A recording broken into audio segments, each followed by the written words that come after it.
folks, what's going on? Welcome to the Monday night live stream. How's everybody doing tonight? All right. Put a 1 in the chat if y'all can hear me clearly. And let me flip over here. There we go. All right. We all here tonight. How's everybody doing? All right. That's right, my lady in here. Rocking with me in the bands. My man Jay, what's going on? Welcome back to the stream tonight. Mr. Short, what's going on, brother? Check in with me. Let me know how you're doing. Matriarch of the tribe tuning in tonight. Welcome back. Good to see you in here. Definitely get on the schedule. We can do a little bit of troubleshooting and bring it up on the Thursday night. Ali, what's going on? Good to see you in here. We got some ones popping up in the chat. There we go. Mr. Arroyo, what's going on? Check in with me, brother. What's going on? I need some updates. Yes, sir. Miss Denise. There we go. All right. Good to see everybody in here. Tonight, I want to go a little bit over.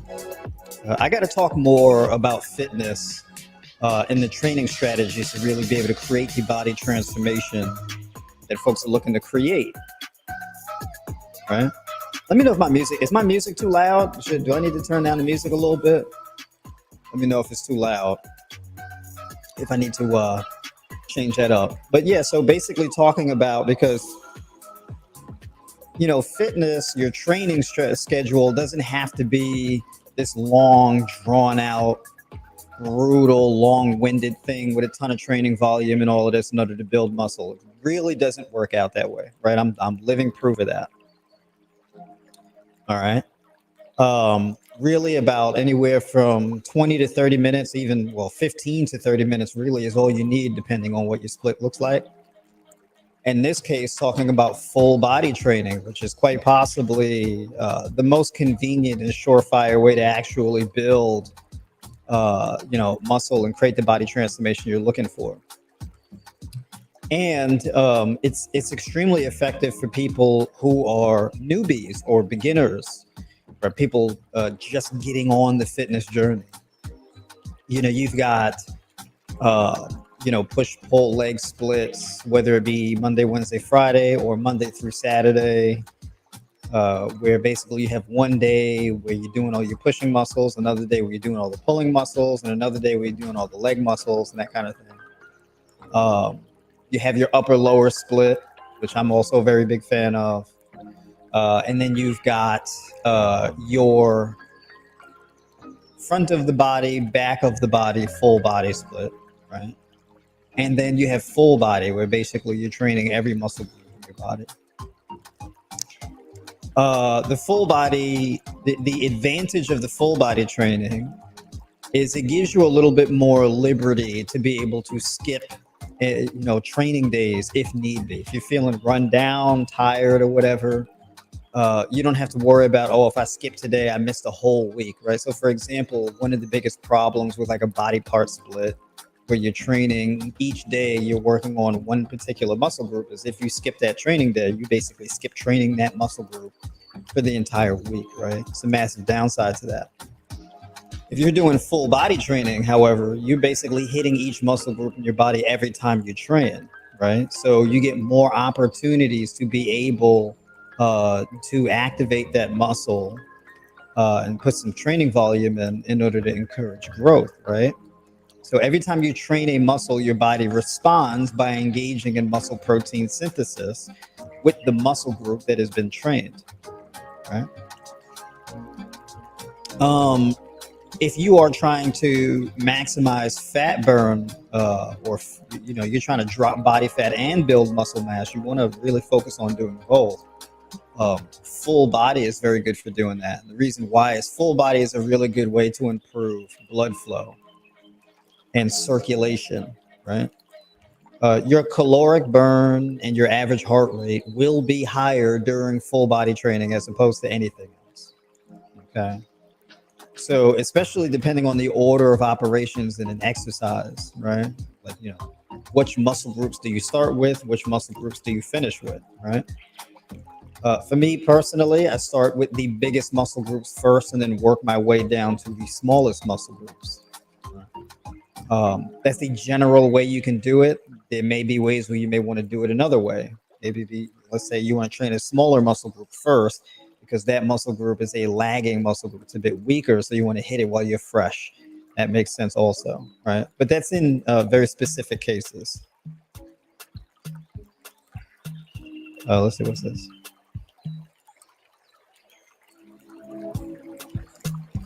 Just got a quick text message here.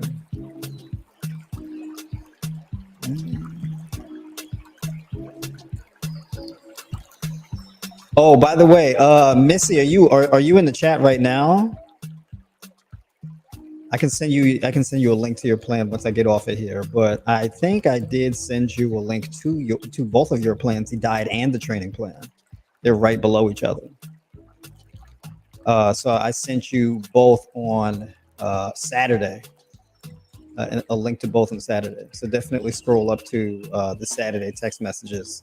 It should be in there. At least it's showing on my end. But yeah, so in any case, that would be the benefit, right? Where you're maximizing getting your heart rate elevated and maintaining it generally on a full body training. I really enjoy full body training, specifically the way that I do it. Because if you've been watching me for long enough, I'm a big advocate for high intensity training where you're doing one set per exercise, right? So in this case with full body training, it's one set per muscle group. Okay. Now in this case, when I do full body training with this particular strategy, exercise variation is pretty important, right? So you can have 3 different exercises, for example, to hit your quadriceps, but each exercise fulfills a particular purpose. So like, for example, let's say you do a squat and let's say I do a front squat. So if I do a front squat, typically I'm doing a front squat because my torso is going to be more vertical as opposed to more on an angle forward. So I'm going to actually increase the knee bend at the I'm going to increase the bend at the ankle and the knee. So I'm going to stretch the quadricep more so, right? Whereas a conventional squat, where maybe I'm doing more of a torso lean forward, I'm going to be hitting more of my glutes and extending my hamstrings more, right? So one is more posterior focused and one is more quadricep focused. So people generally, they do legs. Most of the exercises are bilateral, meaning you're training both legs together as opposed to independently. I'm a big fan of training when you're doing lower body. One thing that has really made the difference for me and really blew my legs up as far as development and size is training each leg independently. So different variations of lunges and split squats and things like that, right? And then there's the use of like let's say you're using resistance bands. Now, what I'm going to show you here is we're used to having, when we're doing any given exercise for lower body, we have the resistance moving in a vertical fashion. But there is a way where you can actually do a lower body exercise where the resistance is moving horizontally. You're pulling against the resistance. We're going to get into that too. So I'm gonna run through this right quick. We're gonna go one exercise at a time. It's actually a lot of exercises here. We got 1, 2, 3, 4, 5, 6, 7, 8, and 9. Okay, so this is pretty thorough here. All right. So let's get after it. Hold on.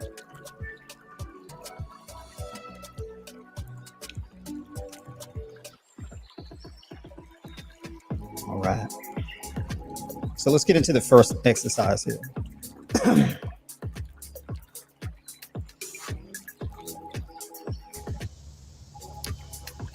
Okay, so basically, this is the staggered banded deadlift. Let me move from the beginning. Let me move to the beginning here. All right. So I basically was able to do the whole entire workout in this one spot in the woods. All right, I found a really good tree to anchor to. You'll see what I mean. So I brought my gray band out. Basically, I have a rucksack. I bring all of my bands in. It's a very minimalistic way of training. G. Ellis, what's going on? Good to see you back in here. So this is the staggered good morning. All right, so this is mainly going to be for glutes and hamstrings. So I'm starting off with glutes and hamstrings. And the reason why I like to do that is because it really sucks to try to focus on a movement like this when your quadriceps are blown out, right? Because your legs will be shaking and trembling like crazy. So I really want to be able to get some clean, smooth movements. This is a very good way also to prime my glutes, hamstrings, and lower and upper back muscles for everything else in the workout, right? The glutes are the largest muscle in the body, so this is going to make it first up to train. This is why it's the first muscle group that I train. Right. So basically, the staggered deadlift, where I don't really have my feet too far apart from each other, they're really close, where basically both knees are right next to each other and the back leg is just meant slightly for balance. But I have all of my weight on my front leg, getting deep as possible, really stretching the hamstring as much as possible and really sitting back. This right here will blow your glutes up. If you're trying to grow your glutes, this is in like my top 3. I would argue this is probably number 1 as far as an exercise that would blow up your glutes. Okay, if you have weak glutes or glute activation, right, or posture, or hip mobility, this is a really good exercise to get really good at doing. Right, so that'll blow your glutes up for sure. All right.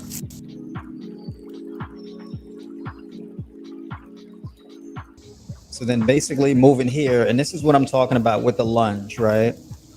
Where the force is going to be moving horizontally as opposed to vertically, right?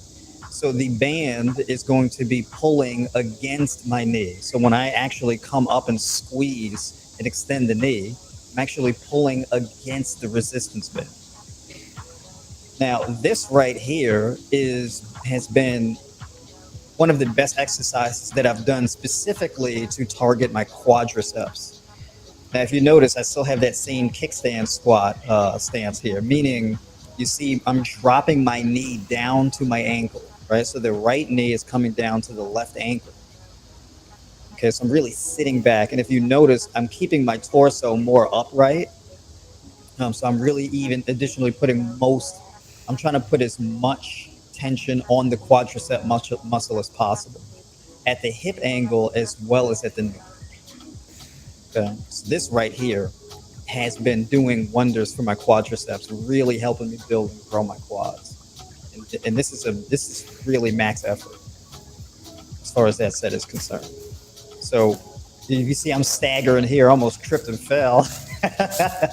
It really hit my quadriceps like nobody's business with that. So now going here, that's my lower body workout. I'm done. Just lower body 2 exercises. And now moving to back. Now this is perfect for beginners. If you're trying to build your upper and mid back muscles, this is the banded lat pull down. All right, so the same way you would do lat pull downs in the gym, you can do it right here with the band. And you can control more of an angle here. So with the resistance band, when I'm doing it this way, I have more freedom for how I do the lat pull down. I can do it with a closer grip, a wider grip. I can stick my chest out a little bit more. I have a bit more freedom, right? So with the band holding it, I'm actually pulling my hand. Oh, what happened to my camera? So I'm pulling the band apart as well as pulling it downward. I'm pulling my elbows down towards my hips. So I'm hitting my lower trapezius, my rear delts. I'm really hitting my lats as much as possible and getting a full lengthening and contraction of that muscle, of the lats here. If you really want to grow your lats, one of the best things that you can do is train it through a full lengthening process, right? So you basically, the further your elbow goes away from your midline and over your head, you stretch the lat more. And your lats respond very well to lengthening. So especially if you're one of these people where you have your shoulders really elevated, and so when you do back, you can't really feel your lats. This is a really good exercise. Or you're trying to do rows, but like it's hard to keep your back flat when you're doing rows, so it bothers your lower back. So this is a really good exercise to start with to really challenge your lats. And you see, this is a really a max effort set here. Right? So, and if you notice, you see I'm being real strict about the movement. I got really slow eccentric. So I'm not just yanking on the band, doing speed reps and rushing through the sets. I'm really trying to work the muscle as much as possible. Okay. And even if I can't make it through a full range of motion, I'm doing partials now at this point. This is max effort. So now I'm training through half of the range of motion, but the difference is that I'm still getting that maximizing of the lengthening process. And that's how you can really blow up your lats, right? So if y'all want to know why my back looks the way that it does, this is one of the things. So if you see my back here, okay, now I'm, not to show off or anything like that, but just so y'all can see, this is how I train. This is what I'm doing. Right? That's why my back looks like that.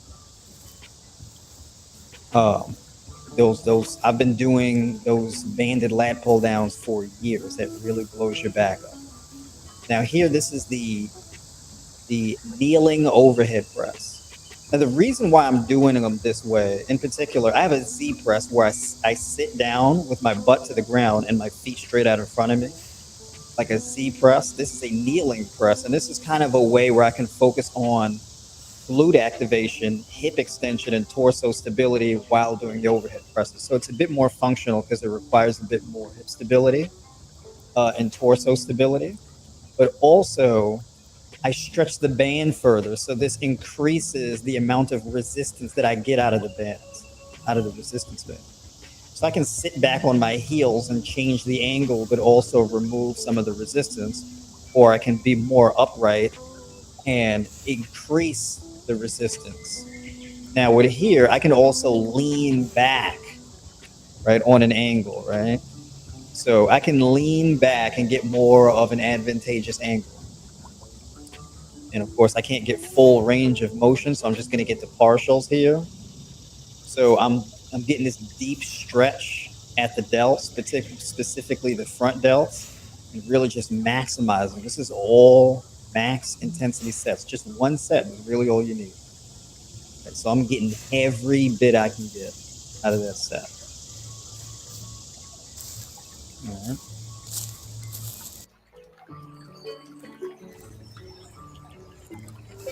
So now we're getting into face pulls. So now I'm hitting my trapezius, my rear delts. I'm strengthening my rotator cuffs. This is like a shoulder health exercise.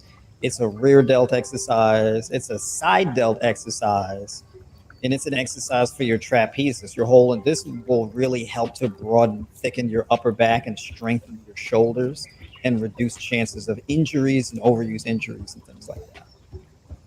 Okay, so this is actually a really good shoulder mobility exercise because this works on shoulder external rotation at the shoulders, right? This is very important too because if you're like rounded, if your upper back is rounded, you kind of have this kyphotic posture like this here. When you focus on that external rotation, you can drop the shoulders. You can reverse that movement there, right? Pull back, thumbs behind you, pointing back behind you. Really focus on, and this works wonders for your posture. Right. This is one of the best postural exercises you can do. Right. Pulling those elbows apart, pointing those thumbs back, and pretty much, I'm really fighting with the band here. Again, max effort. So even though I can't get that full contraction, if I got to get partials, I'm going to get partials, right? Because this is where you really challenge the muscle to grow. This right here. So it's a fight all the way through, right? This is a real test of your willpower and pushing through. But the results that you get from this kind of training, no dumbbells, no barbells, no fancy machines. You don't need any of that. Just some bands and your favorite tree. That's it. Just going for it. So this right here, you want bulletproof shoulders. Really work on strengthening that rotator cuff, strengthening those external rotators, rear delts, trapezius, lower traps, and all that. And that's how you really get it.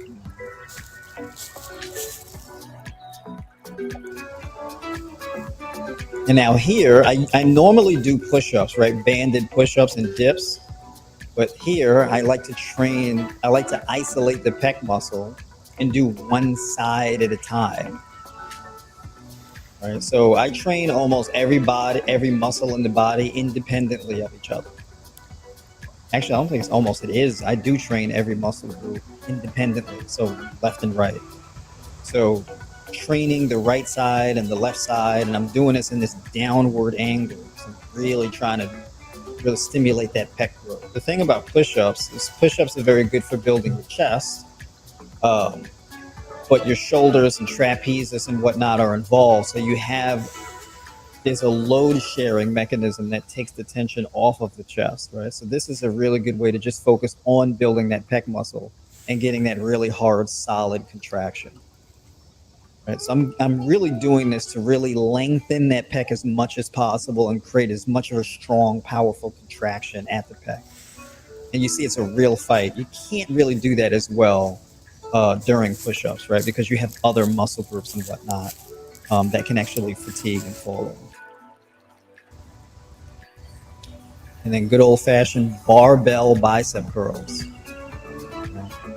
I absolutely love this bar. I got to go back and put a link to this bar actually uh, in the comment section or in the description of this video. And bicep curls, I mean, that barbell bicep curl with this resistance bands, I'm telling you.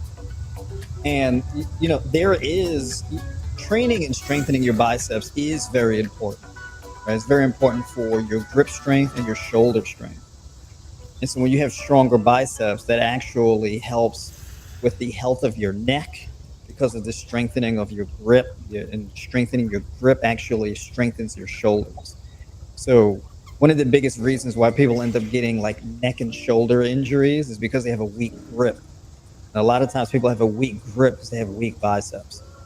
So, there is a functional benefit to training and strengthening your biceps here. Okay, and if you see, I went all the way to failure with that bar.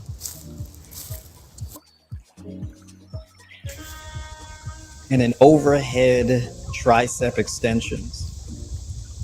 Now, I have become a really big fan of training my triceps with my arm over my head.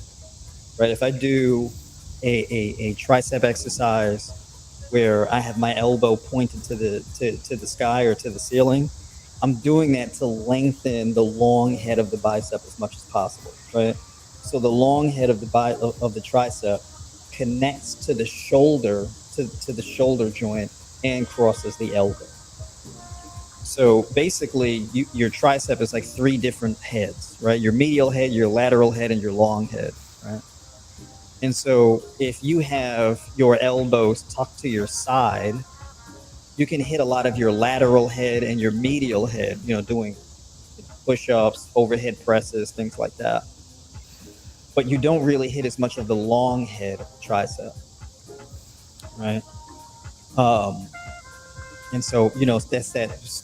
If you really want to strengthen and grow a muscle, lengthening that muscle or training that muscle through the longest length possible is a really good way not only to get that muscle strong and thicker in size, but it's also a safety thing. So there's a term.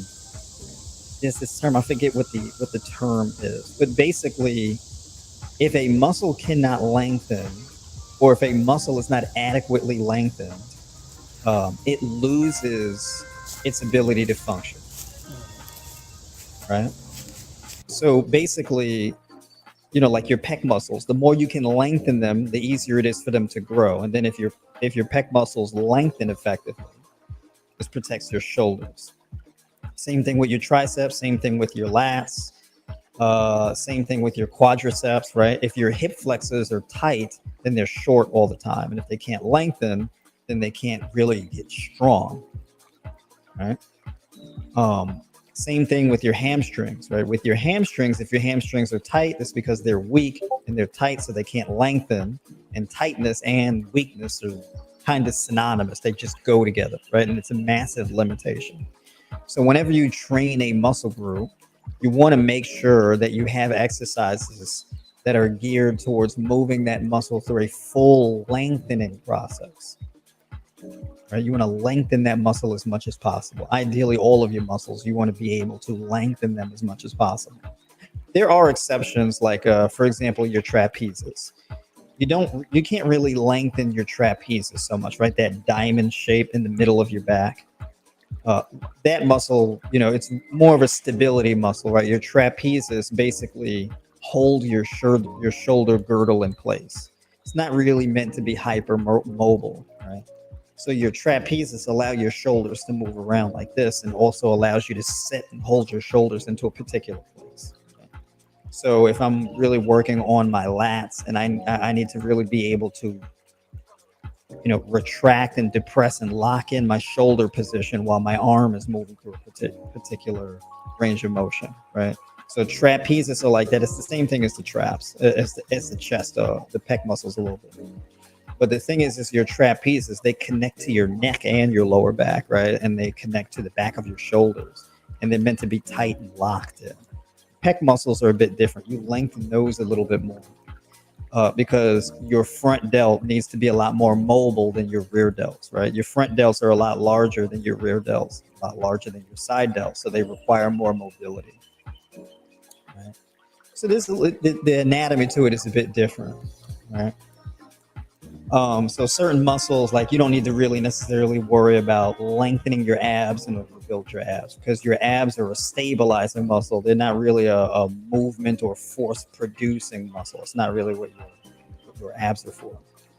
So muscles that are meant to be stabilizing muscles are not really meant to move through as much of a range of motion as like the muscles that are attached to your arms and legs, right? So the muscles that are attached to your limbs, those work very well with training them through a lengthening process, whereas the muscles on your torso, not so much. Right? So it's not beneficial to work on training your spinal erectors by lengthening them, or your abs by lengthening them, or your trapezes by lengthening them. Right? It's not really a good goal or a way to train them. Right? You would train them with an emphasis on stability. Moving over to core stability, right? We got the reverse crunch. So now, during deadlifts, squats, rows, lat pull downs, overhead pressing, not really overhead pressing, but most strength movements require spinal extension, right? Particularly thoracic extension, right? Keep big chest, tall posture, and that type of thing. So basically, exercises like this reinforce the spinal flexion and holding the spinal flexion, right? So I'm not doing a lot of extension on my spine here. So my back is not like, I'm not banana backing where I'm going through all this extra movement, extending at the spine, right? This is all about spinal flexion. So I'm going in this exercise and let me show that one more time. I'm going in this exercise neutral posture, and then flexing, and then moving, driving my hip flexors, but really cupping and flexing the spine, keeping it tight. Right? So I got like this kind of movement here going on. I don't want to have this overextension here, so I'm trying to cup and really keep my spine flexed. So I'm locking down the abs, really holding this. I'm getting a real hard core, strong contraction at the abs while doing this. And I'm basically just focusing on driving my elbows down. Right?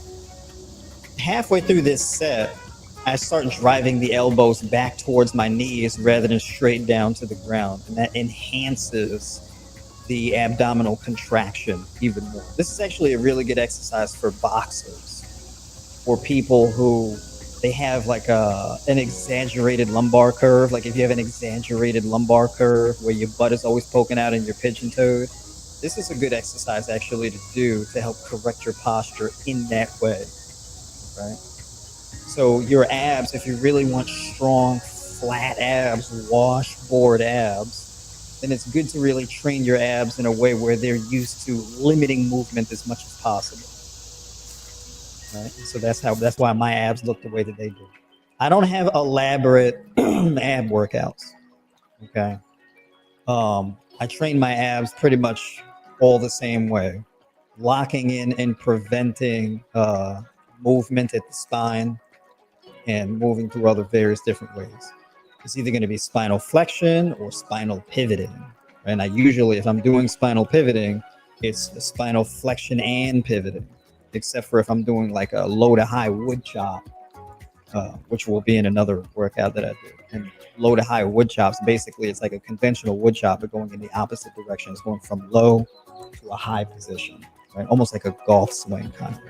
Which, by the way, low to high wood chops are very good exercises for martial artists and very good exercises for baseball players and golfers and tennis players also. A lot of athletes, actually. All right.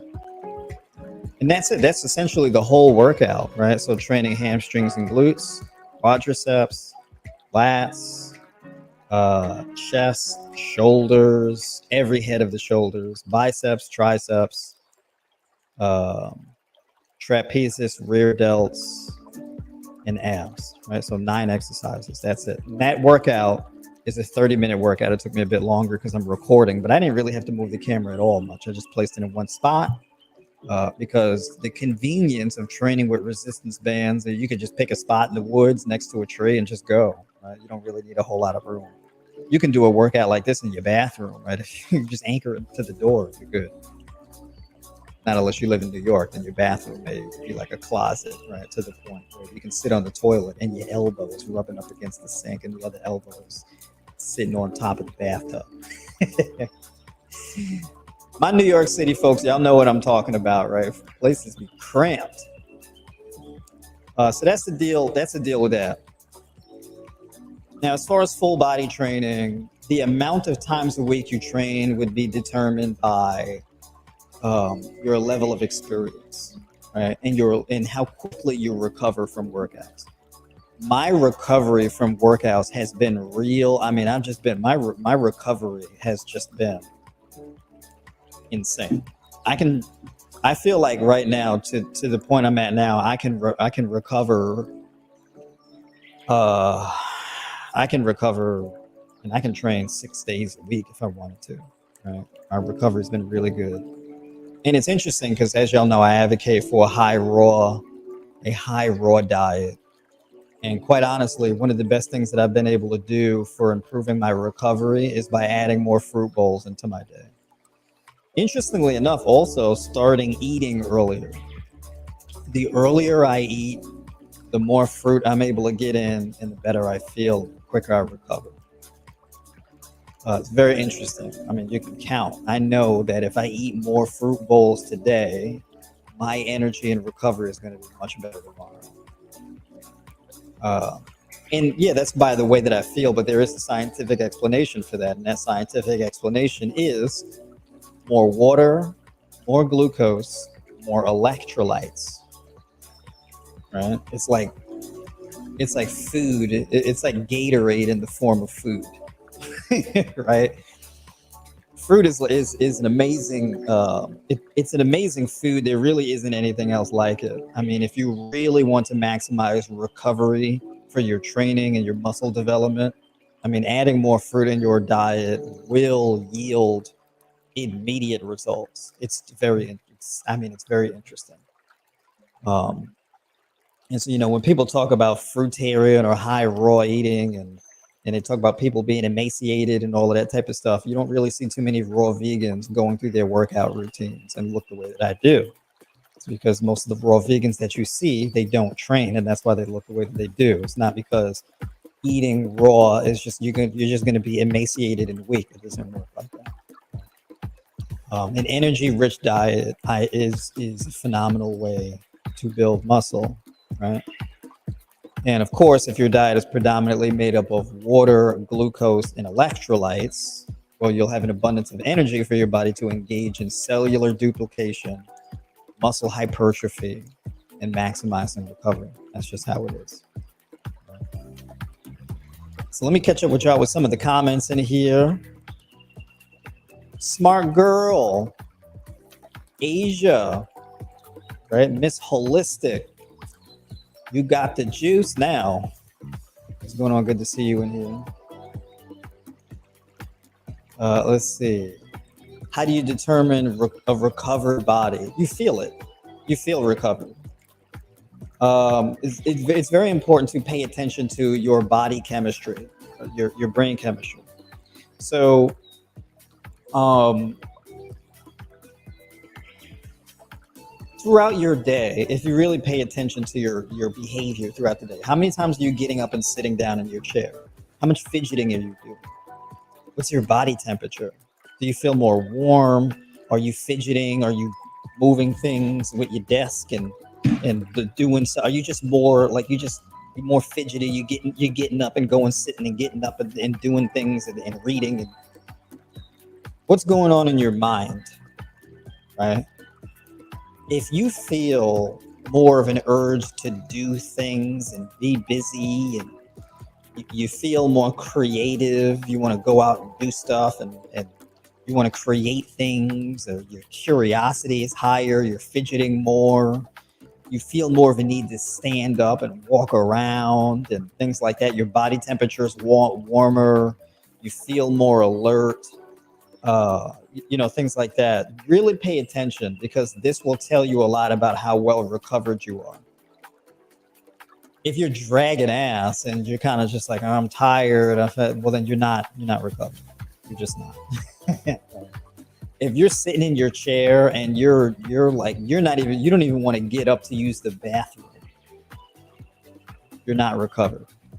Okay. If you don't want to do anything, you don't really have like motivation to do anything, you're not recovered. If you don't want to get up and go and walk your miles, you're not recovered. So that's the stuff to really pay attention to. It's a certain feeling that you have. You know you're recovered because you feel it.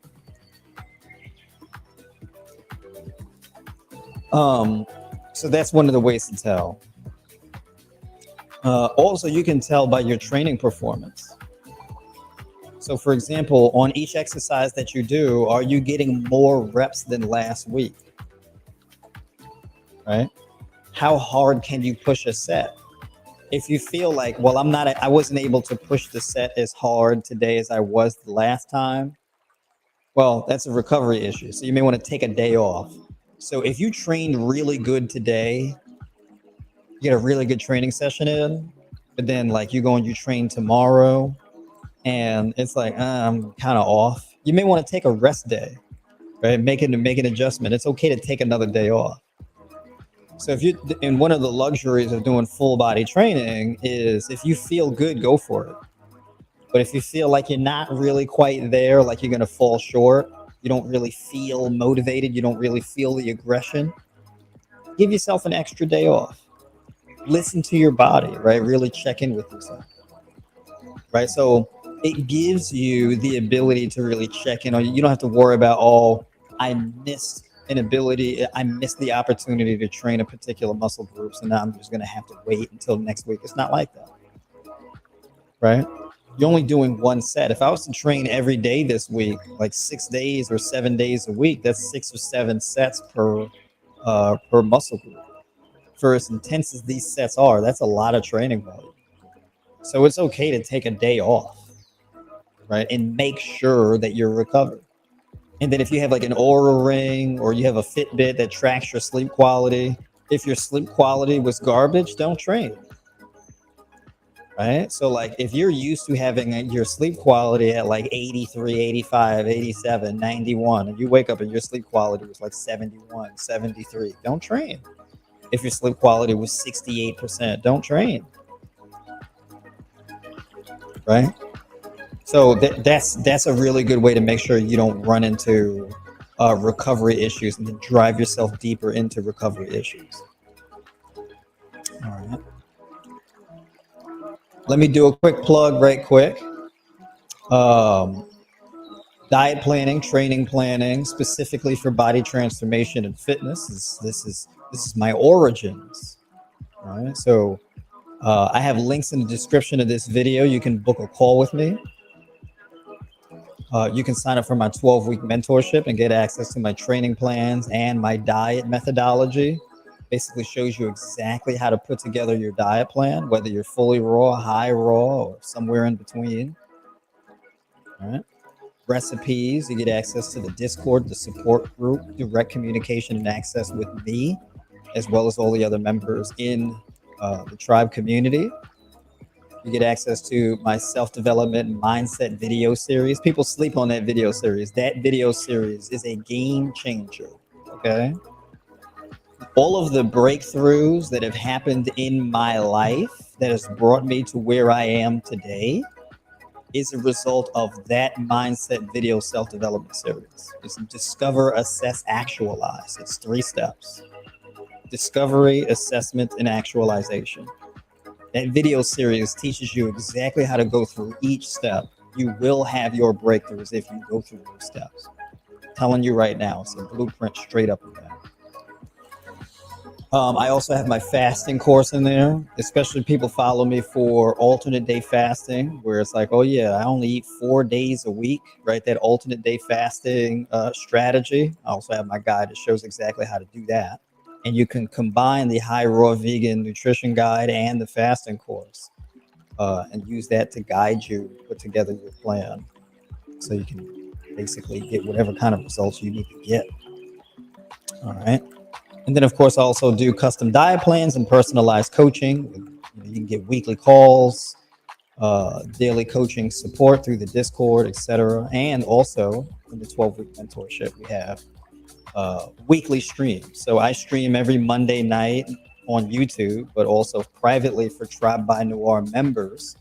We do Thursday nights at 8 p.m. Eastern, right? So I stream twice a week, one on here and then one for members.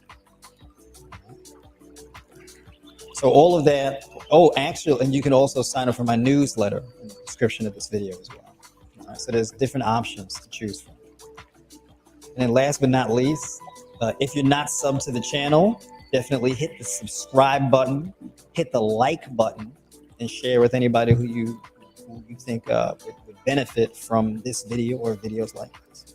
Right, so definitely drop kick that like button, right? Like the stream if you like the stream. All right. Let me get back to y'all in the comments here. Hold on. James, what's going on? Good to see you in here. Appreciate you. Dude, oh, look at it. Very close to Mr. Is it Miss or Mr.? No, Rare Baharian. And I know I didn't say that right. I apologize. I hate messing up people's names. I got to get it together. But big shout out to you. Appreciate you tuning in. Do you involve weight training in your plans, or is it just bands? I have plans specifically for body weight and resistance bands. I also have plans for when you're in the gym and want to train with resistance bands, body weight, and a barbell, right? So we got the conventional lifts, the back squat, the front squat, the deadlift, the bench press, and all of that, right? That's the Tribe Strength program. Tribe Flex is just body weight and resistance bands. And then Tribe Solid, which I'm in the process of updating now, and that is with dumbbells, barbells, cable machines, everything. Right? So yeah. And then I have daily mobility and things like that, mobility exercises and etc. And I also take requests. Right? So a lot of the things I add to the platform are things that other members requested. Right? Like, hey, can you make something for this or that, or recipe for this or that, and that kind of thing. So I add to it over time.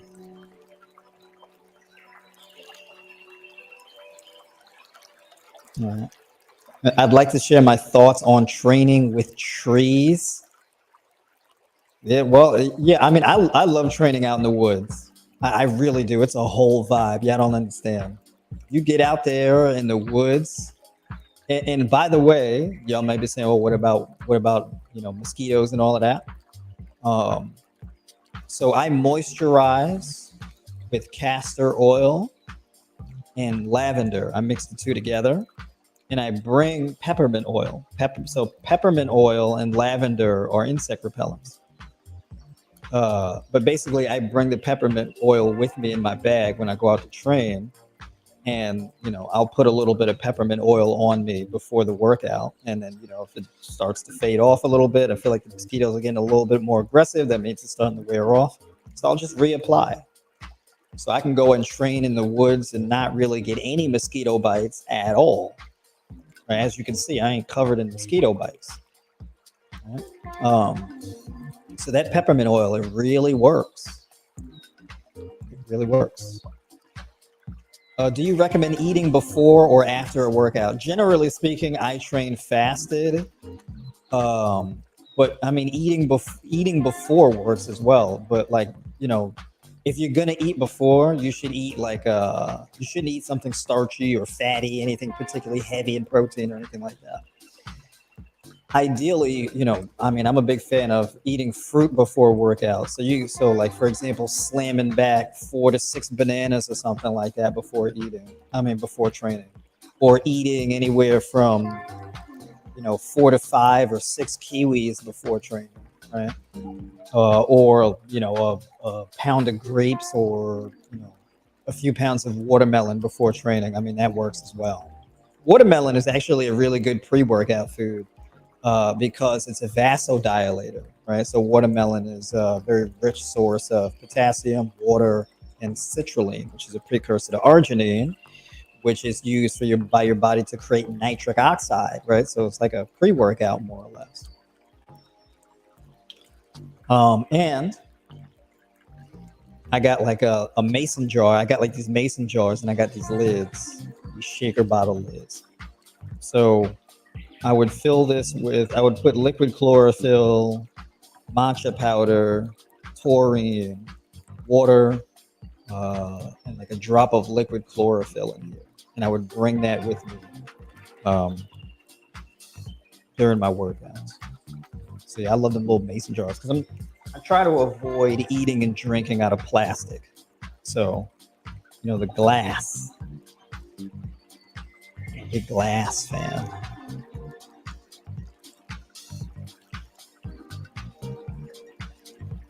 Oh, by the way, James, you got to get on you got to get on the schedule. I don't think I see you on the schedule for this week. Right, so definitely book a call with me. Let's check in. Let me know how you're doing.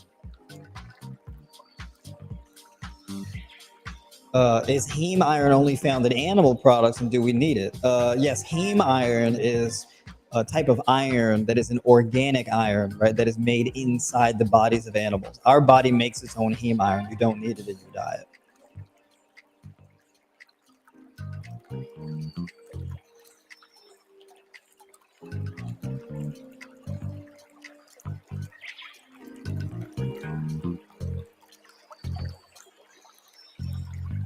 All right, let's see. In the gym, where is the best place to find a replacement for a favorite tree? I typically, if I'm in the gym, I go to the squat rack, and I basically use the squat rack as the tree. I'll just anchor my bands and whatnot from the squat rack. Mama Do is in the chat. It's always a good day when Mama Do tunes in. Ronald Lewis, what's going on? Good to see you in here. That's right. Idri's absolutely killing it, loving the full body training. There we go. That's what I'm talking about. That's right. One of the most hard workers I know. She ain't playing. She's like, I'm coming to get everything I need to get. Absolutely, making tremendous progress. I am stoked to see more of your progress moving forward. We're gonna get to them 26 inches on that waist. We almost there too. We getting there. We're gonna get you stage ready.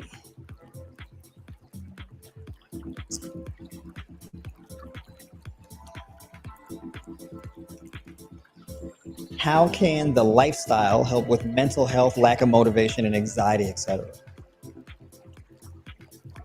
How can the lifestyle? Well, I would assume you mean training outside with resistance bands and having more of a high raw diet.